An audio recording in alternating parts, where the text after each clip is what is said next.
यहाँ पर 1742 के आसपास दोबारा यहाँ पर राजा जयपुर ने इसको रिकॉन्स्ट्रक्ट कराने की कोशिश करी, सोचा कि इसको बल्कि खरीद ले, पर अवध के नवाब उस समय यहाँ पर जो थे सफदरजंग थे, तो उन्होंने इसका विरोध करा, क्योंकि यह तब तक जो था बनारस जो था अवध टेरिटरी जो हो चुकी थी, अवध के नवाब की हो चुकी थी उस समय राजा।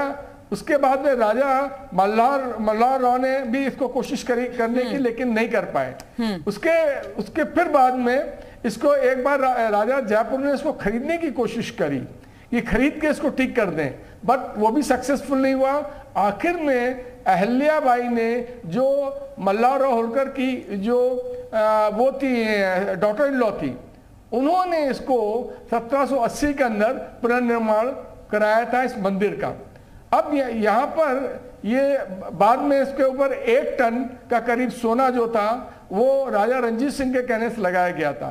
अब इस मंदिर के विवाद, इसकी जो बात होती है यहाँ पर, इस जहाँ पर रजिया मॉस्क का निर्माण जो था वो कुतुबुद्दीन ऐबक के इस मंदिर को डिस्ट्रॉय करने के करीब 3 साल के आसपास इसको यहाँ पर कर दिया गया था।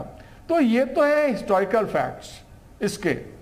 अब इसको कैसे इंटरप्रेट कर रहे हैं, कौन इंटरप्रेट कर रहा है, अलग अलग ढंग से इंटरप्रेट करने की कोशिश होती है, और दिक्कत तो तब हो जाती है, चाहे हम दोनों पक्षों की बात कर रहे हैं, मैं एक पक्ष की बात नहीं कर रहा हूं, जब लॉजिक की जगह पर भावनाएं जो होती हैं। बिल्कुल, चलिए हिस्टोरिकल फैक्ट क्या है ये आपसे जानना जरूरी था, कानूनी दावपेच क्या है ये भी हमने समझ लिया।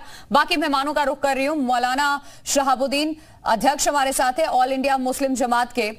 एएसआई सर्वे से आखिरकार मुस्लिम पक्ष को सर ऐतराज क्यों है? सर्वे हो जाएगा, सच सबके सामने आ जाएगा, और ये तो किसी की भावनाओं को ध्यान में रखते हुए फैसला नहीं दिया गया ना। जो चीजें सामने आई है, कमिश्नर ने जो सर्वे रिपोर्ट सौंपी है, अदालत ने सबूतों के आधार पर जो एविडेंस इस वक्त दिए गए हैं इसको लेकर के, श्रृंगार गौरी ज्ञान वापी मंदिर या मस्जिद, उसके आधार पर आज ये फैसला सुनाया है।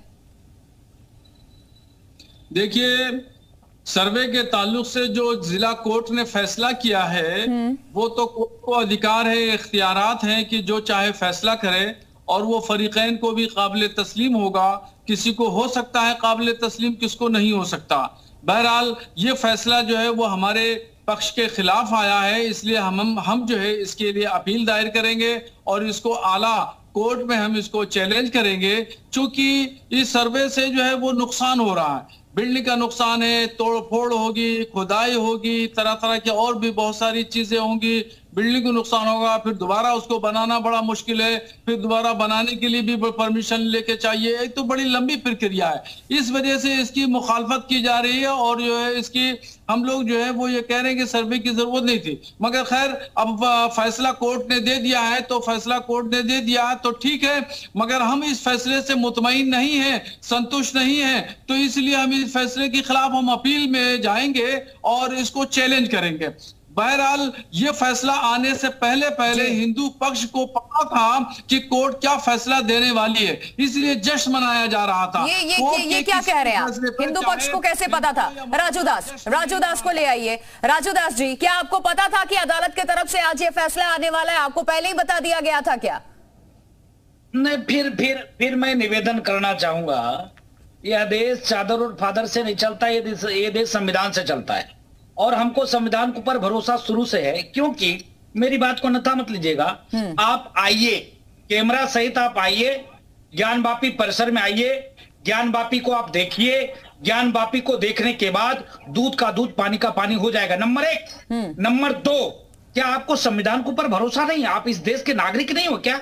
आप इस देश में आप रहते हैं, खाते हैं, यहाँ सारे सुख सुविधा लेते हैं, तो आपको संविधान को भी तो मानना पड़ेगा ना। जब हम संविधान के ऊपर भरोसा करते, बहुसंख्यक समाज के व्यक्ति कोर्ट का दरवाजा खटखटा रहा है, हम किसी राजनीतिक व्यक्ति का दरवाजा नहीं खटखटा रहे, हम अपनी पावर का प्रयोग नहीं कर रहे हैं, हम अपनी जनसंख्या को, जैसे आप उस दिन रोक रहे थे, आप उस दिन नमाज पढ़ने के लिए कुछ लोग आते थे, आप उस दिन सैकड़ों लोगों को बुलाना शुरू कर लिया कि नहीं, मैं सर्वे नहीं होने दूंगा, यहाँ कोई व्यक्ति अंदर नहीं आ सकता। गजब आप बात करते हो भाई। डेमोक्रेसी है, लोकतंत्र है, प्रजातांत्रिक व्यवस्था में, यहाँ संविधान का राज है और संविधान जो चाहेगा वो होगा। मुझको संविधान पे आस्था विश्वास है। और आपने कहा कि आपको पहले से पता था। अरे भाई, हमको पता है औरंगजेब ने हमारे मंदिर को तोड़कर मस्जिद बना दिया। ज्ञानवापी किसी मस्जिद का नाम है क्या? ज्ञानवापी में क्या त्रिशूल मिल सकते हैं क्या? आपका वो शंख चक्र मिल सकता है क्या? वहां पर शिवलिंग मिल सकता है क्या, जिसको आप दोबारा बता रहे हो? एक तरफ तो आप यह कहते हो कि हिंदू मुस्लिम एकता, गंगा जमुनी तहजीब, गंगा। एक सेकंड सलमान गौरी, ठीक है सर, वापस आप पर रुक करूंगी। सलमान गौरी भी हमारे साथ है। सलमान गौरी, बरतानवी हुकूमत थी तब कहां थे? अंग्रेजों का शासन था तब कहां थे? कहां सो रहे थे आप? सर सर्वे हो जाएगा, सारी चीजें सामने आ जाएंगी। एएसआई सर्वे रिपोर्ट सौंप देगी, उससे चीजें सामने आ जाएंगी कि सच्चाई क्या है। और वजू खाने के एरिया को छोड़ करके, जिसको आप लोगों ने फवारा कहा, हिंदू पक्ष ने कहा कि वो शिवलिंग है, उसको छोड़ करके बाकी चीजों का सर्वे हो रहा है। उसको तो छेड़ा भी नहीं जा रहा है, अभी तो उस तक बात भी नहीं पहुंची है। सलमान गौरी, अभी मैंने इतिहास सुन रहा था जी, और हिस्ट्री के बारे में बात बता रहे थे, इतिहासकार भी थे। और मैंने हिस्ट्री में ये पढ़ा कि औरंगजेब रहमतुल्लाह अलैह ने वहां पर एक कोई पंडित जी थे, उनकी बेटी की शादी, उनके जो सिपह सालार थे, जो जनरल थे, वो शादी करना चाहते थे जबरदस्ती। और उस विवाह के मौके पर औरंगजेब रहमतुल्लाह अलैह ने अपनी शक्ल को बदलकर वहां पर पहुंचे हुए थे। और उसके बाद जब सिपह सालार ने शादी करने की कोशिश की और उस लड़की को अपनाने की कोशिश की, तो औरंगजेब रहमतुल्लाह अलैह ने उस अपने फौजियों को लेकर उसको गिरफ्तार किया और उसको कत्ल कर दिया। उसके एवज में पंडित जी ने वहां पर एक मस्जिद बनवाई और एक मंदिर बनवाई, जो आज तक महफूज है वहां पर। और एक ही रास्ता भी बनवाया, एक रास्ते से लोग उसी मस्जिद भी जाते हैं और उसी से मंदिर जाते हैं। और ये इतिहास बहुत बड़ा फैक्ट है। और एक अंग्रेज विलियम है, उन्होंने द हिस्ट्री ऑफ इंडिया किताब लिखी है, उसके अंदर इसका जिक्र बहुत ही डिटेल्स में उन्होंने किया और औरंगजेब की बड़ी बड़ाई भी की है। उन्होंने कहा कि औरंगजेब का एक जमाना था जब इसको सोने की चिड़िया कहा गया और यहाँ की इकोनॉमी जो है दुनिया की टॉप लेवल पर थी। तो इससे भी पता चलता है कि उन्होंने हिंदुस्तान के लिए क्या क्या किया था, मुल्क को अपने सबसे पूरी दुनिया में ऊंचाई पे ले गए। उसके बाद आज ये सवाल पैदा हो रहा है कि औरंगजेब ने यहाँ पर क्या क्या चीज तोड़ी, क्या क्या किया। उसके बाद यहाँ पर मंदिर थी। आप ना अपने भाई का सर कलम क्या, ये भी तो बताइए ना। आप अपने बाप को जेल में रखा, ये भी तो आप बता दीजिए ना। आप औरंगजेब के वंशज, आप हिंदुस्तान के नागरिक हैं, आप बाबर के वंशज नहीं हैं। बाबर एक विदेशी लुटेरा था, औरंगजेब एक आक्रांता था, बाहरी था। आप विदेशियों को, आप हिंदुस्तान के नागरिक हो, आप भारत देश के रहने वाले हो, आप विदेशियों की बात करते हो, आप आक्रांताओं की बात करते हो। नहीं, आप आक्रांताओं की बात करोगे, आप विदेशियों की बात करोगे। यहाँ पर दफन हुए, कैसे दफन हो गए बताइए? अकबर कैसे आ गए, कैसे ये सब आ गए? परमानेंट थे वो ना। आपके पूर्वज हिंदुस्तान के, आपके बाबा परदादा हिंदुस्तान के, तो आप औरंगजेब की बात क्यों करते हो? औरंगजेब आक्रांता था, कि आपको मानना पड़ेगा, ये इतिहास बताता है। और सुन लीजिए, नहीं सुनिए, परेशान मत होइए। आपको विश्वास है देश के संविधान पे कि नहीं?